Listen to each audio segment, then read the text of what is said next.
अस्सलाम वालेकुम वीवर्स, मैं आपका ट्रेनर शकील अहमद बात कर रहा हूँ। और आज हम लाए हैं HTML लिस्टिंग। तो हम आते हैं यहाँ पे एक नया पेज क्रिएट करने के लिए। हम एक बैकग्राउंड कलर ले लेते हैं। तो आई थिंक ये वाला कलर कुछ मुनासिब है, तो मैंने इसका कलर कोड कॉपी किया और हम अपने बेसिक स्ट्रक्चर पेज में आ जाते हैं। एक सवाल आया था अनीसुर रहमान साहब की तरफ से कि हम HTML इस्तेमाल करने के लिए वीडियो बनाएं। तो बेसिकली जो हम चीज़ें पढ़ रहे हैं तो उसमें हम HTML का इस्तेमाल ही करना तो सीख रहे हैं। और HTML बना के हम क्या होगा कि हमारे पास इंटरनेट का पेज बनेगा और जब हम वेब होस्टिंग पे इसको कॉपी करेंगे तो ये हमारी वेबसाइट चलना शुरू हो जाएगी। क्योंकि अभी हम ऑफलाइन काम कर रहे हैं तो इसलिए उनको ज़्यादा इसका स्कोप शायद समझ नहीं आ रहा होगा। अच्छा, मैंने यहाँ पे लिया क्लास 3 को क्लास 4 कर देते हैं और फाइल में आके इसको करते हैं सेव एज़ और HTML क्लास 4 डॉट HTML लिखा मैंने इसको, ये बन गया मेरा क्लास 4 का पेज रेडी हो गया है जनाब। इसको ओपन करते हैं। यही कलर हमने सेलेक्ट किया था। अगर कलर चेंज करना है तो हम वो भी कर सकते हैं। अगर मुझे कोई लाइट येलो टाइप का या इस टाइप का कलर लेना है, मैंगो टाइप का, तो मैं ये ले सकता हूँ। ये कलर आ जाएगा। यहाँ से हमने कलर से कलर पेस्ट किया, कोड माइनस किया, सेव किया और जनाब हम यहाँ पे अपने वेब पेज को रिफ़्रेश करेंगे। इसको ये आ गया, ठीक है जनाब। अच्छा, फाइल नोटपैड की फ़ाइल क्लोज़ हो गई थी, इसको दोबारा ओपन कर लेते हैं। तो HTML में दो तरह की लिस्टिंग होती है, एक होती है ऑर्डर लिस्ट, एक होती है अनऑर्डर लिस्ट। सबसे पहले अनऑर्डर लिस्ट डिस्कस करते हैं। अनऑर्डर लिस्ट होता क्या है, उसको कैसे इस्तेमाल किया जाता है। तो अनऑर्डर लिस्ट जो है UL टैग से डिफ़ाइन किया जाता है और हम यहाँ पर आएंगे। थोड़ा सा हम इसकी एग्जांपल देख लेते हैं। तो हमारे पास अनऑर्डर लिस्ट की एग्जांपल है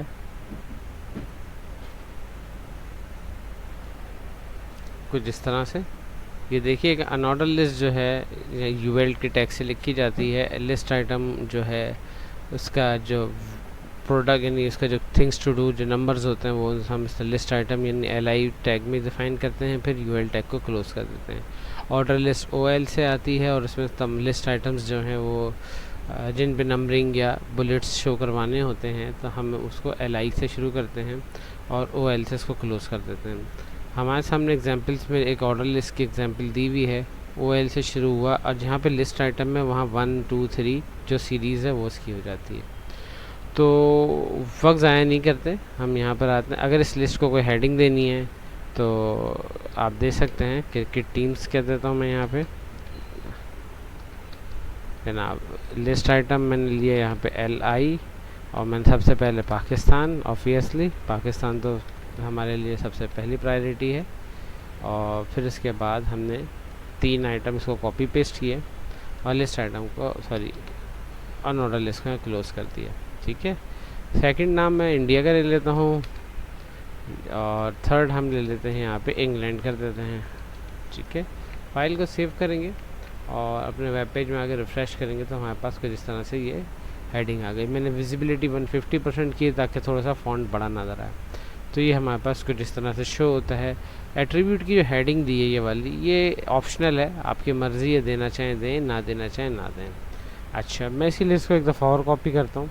अच्छा, और यहाँ पे हम आते हैं, इसके एट्रीब्यूट पढ़ते हैं। अनऑर्डर लिस्ट के एट्रीब्यूट्स होते हैं। अगर मैं अनऑर्डर लिस्ट की बात करूँ तो यहाँ पे डिस्क होता है, स्क्वायर होता है, सर्कल होता है। ऑर्डर लिस्ट के एट्रीब्यूट 1 AI, इनकी एग्जांपल्स करके देखते हैं 1 बाय 1। तो सबसे पहले हम अनऑर्डर लिस्ट पे हैं तो हम डिस्क ट्राई करते हैं। बाय डिफ़ॉल्ट जो हमारे पास सेटिंग है ये डिस्क ही होती है, तो हम यहाँ पे डिस्क भी लिखेंगे तो हमें कोई इसका इम्पैक्ट नज़र नहीं आएगा। यहाँ पे रिफ़्रेश करता हूँ, यहाँ पे एक और लिस्ट आ गई लेकिन यहाँ पे डिस्क लिखा हुआ नहीं आ रहा। क्लियर है। फिर मैं इस पूरी लिस्ट को एक दफ़ा फिर कॉपी करता हूँ और अब जो इसकी लिस्ट की टाइप है वो उसकी टाइप हम यहाँ पे लिखते हैं टाइप इधर, और हमने इसमें लिखा सर्कल। सेव किया मैंने और रिफ़्रेश किया, देखें सर्कल जनरेट हो गया। इसी तरह इसकी आखिरी टाइप जो होती है जिसको हम स्क्वायर के नाम से जानते हैं, हमने यहाँ पे लिखा स्क्वायर, तो ये हमारे पास स्क्वायर भी जनरेट हो गया। सॉरी, SQUARE स्पेल मिस्टेक होगी तो उसको अंडरस्टूड नहीं करेगा। अभी देखें 3 डिफरेंट सिंबल्स इसमें बना सकते हैं और बाकी CSS की मदद से हम इसके अंदर जो है इमेज वगैरह भी अपनी मर्ज़ी का ले सकते हैं। जनाब हम स्टार्ट करते हैं ऑर्डर लिस्ट। तो मैं थोड़ा सा यहाँ पे लाइंस लगा रहा हूँ ताकि जो है हमारा ऑब्जेक्ट थोड़ा सा अलग सेपरेट हो जाए। वैसे तो सेपरेट की ज़रूरत नहीं होती। मैं यहाँ पे एक और बी आर टैग ले लेता हूँ।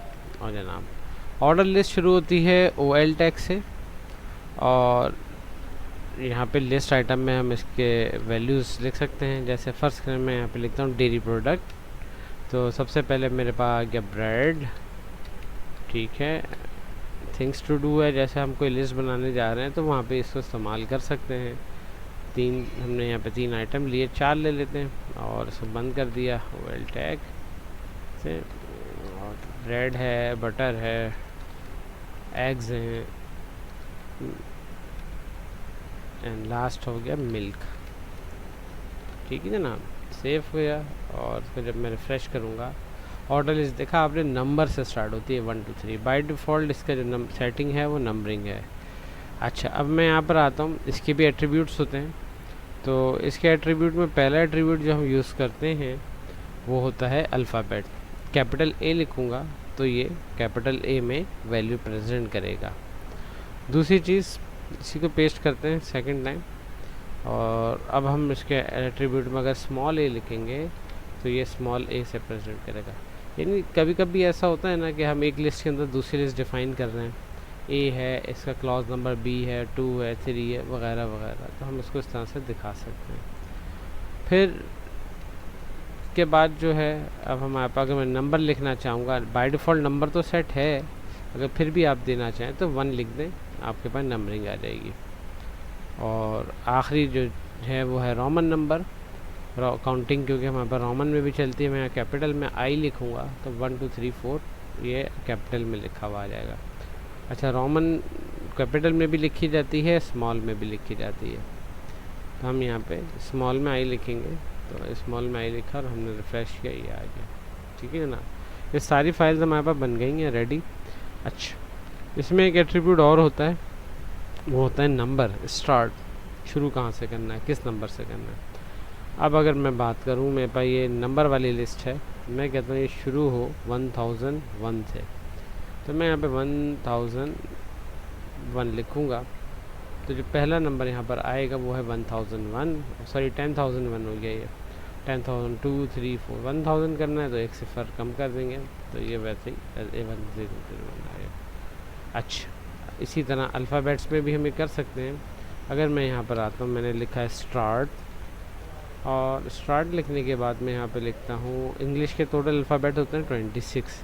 मैं कहता हूँ जेड से शुरू करें। जेड से जब शुरू करता है तो जेड के बाद ए कांस्टेंट रह जाता है, और फिर ए से जेड तक चलता है, फिर बी कांस्टेंट, फिर ए से जेड तक, फिर सी कांस्टेंट, इस तरह से कंटिन्यू चलता रहता है। यानी गिनती 26 अल्फाज पे ख़त्म नहीं होती, ये इसी तरह चलती रहती है। इसी तरह रोमन नंबर है। अब रोमन नंबर अगर मैं चाहता हूँ 10 से स्टार्ट हो तो यहाँ एक्स आ जाएगा। अगर मैं कहता हूँ कि भाई 50 से स्टार्ट हो तो यहाँ पे देखिए ये एल आ जाएगा। 100 से स्टार्ट हो तो यहाँ पे एम सी आ जाएगा। फिर उसके बाद जो है 500 से स्टार्ट हो तो यहाँ एम आ जाएगा। इस तरह से शो होता है। ठीक है जनाब, आज के लिए इतना। अल्लाह हाफ़िज़।